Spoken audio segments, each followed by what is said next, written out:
10 News begins with breaking news.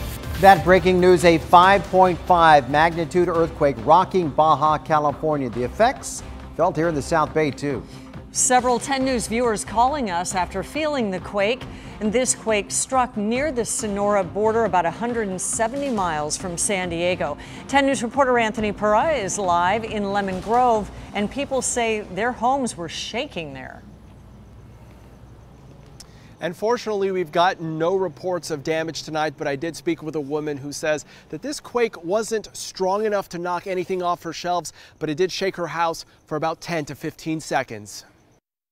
Like a just kind of a little jiggle back and forth, kind of a hula. I think I mentioned to somebody it felt like a little hula dance thing. Jan Davis knew it was an earthquake as soon as she felt it. Her house is 25 years old and sits on posts. When the ground moves, it's not hard to notice. Luckily, there was no damage. And I was sitting there and all of a sudden it started going like this, and I looked up and that was, the pull cord was kind of dancing around and that light fixture over the table was kind of doing this little dance thing. Her light fixture wasn't the only one dancing around Friday. You can see this one swaying inside a home near the University of San Diego, as many others reported feeling the quake across San Diego County. The epicenter of the quake, south of the border near Sonora. Geologist Dr. Pat Abbott says it has to do with movement along the Cerro Prieto Fault. Basically, this earthquake was an event where you opened up the Gulf of California a little bit wider. We could say that Tijuana and San Diego moved a couple of feet farther to the northwest. He also says people should prepare for another quake. There are always aftershocks. Then you go to the other side of it. Could this 5.5 earthquake have possibly been a foreshock?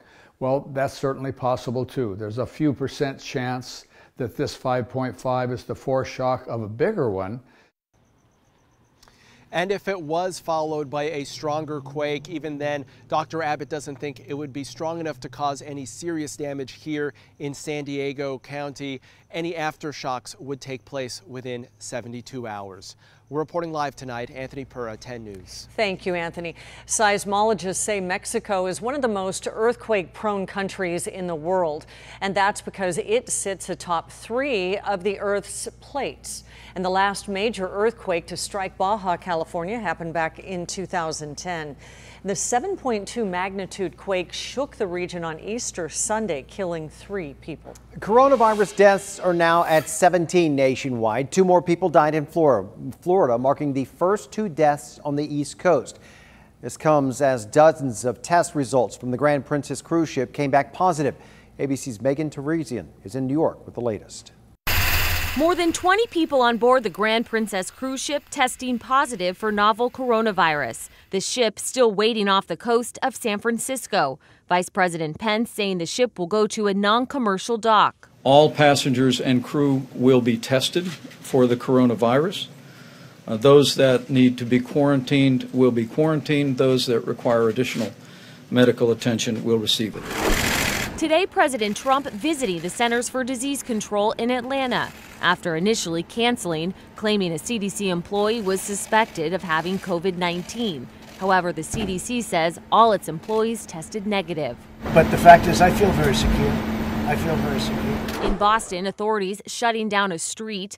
Dozens of people from a Marriott hotel being transported directly to the hospital to be tested for the novel virus. We now have new information that there have been 3 confirmed cases of coronavirus of Boston residents tracing back to the same Biogen meeting.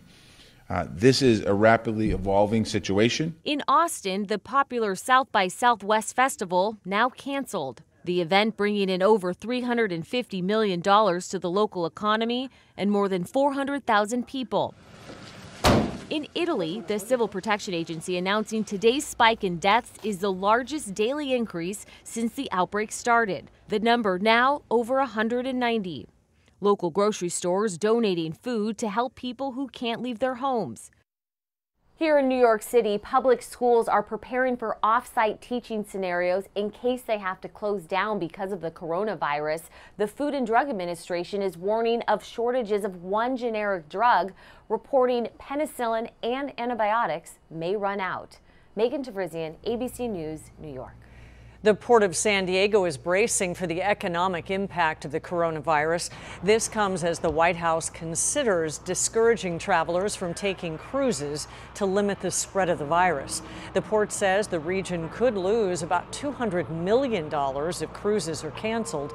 Regardless, the port says it's taking extra precautions for passengers getting on and off the ships. We've done things such as increase sanitation areas, as well as setting aside some pre-screening and quarantine areas. The Holland cruise ship is expected to dock in San Diego tomorrow. Over 30 more cruises will arrive through May. The port says none is canceled as of yet, but that could change. And at this point, County Health is not forcing any large-scale event cancellations. Instead, organizers are taking it upon themselves to make sure that patrons arrive and leave healthy. At this weekend's Cross Music Festival at Waterfront Park, there will be many hand sanitizers and cashless payment options to limit person-to-person contact. Sunday's 2020 Mariachi Festival will also have hand sanitizing stations. If you have any questions or concerns about your health or events, call the county's coronavirus hotline at 211. They are available 24/7. And you can stay on top of any new developments with coronavirus by downloading the 10 News app. A free version is available in the App Store. The Pentagon is sending 80 troops to the San Ysidro port of entry after fears of a new migration crisis. Those service members will be supporting U.S. Customs and Border Protection. The decision comes as the Supreme Court weighs a decision on the Trump administration's Remain in Mexico policy. It requires migrants to stay in Mexico until their asylum court date. If blocked, officials fear large crowds of migrants will rush the border. But not everybody agrees that the need is there. The Donald Trump administration is trying to use this decision of the Ninth Circuit Court of Appeals to, as a pretext to bring more troops to the border, to militarize it. The DOD says the troops will begin arriving tomorrow. It was like worried, but also like terror and shock at the exact same time. A walk home from school turned into a terrifying ordeal for two young girls when they were shot with a BB gun in East Chula Vista. The suspects, we're told, were shooting from a car just driving by. As our 10 News reporter Laura Acevedo shows us, the Chula Vista Police Department now says there are at least 3 cases.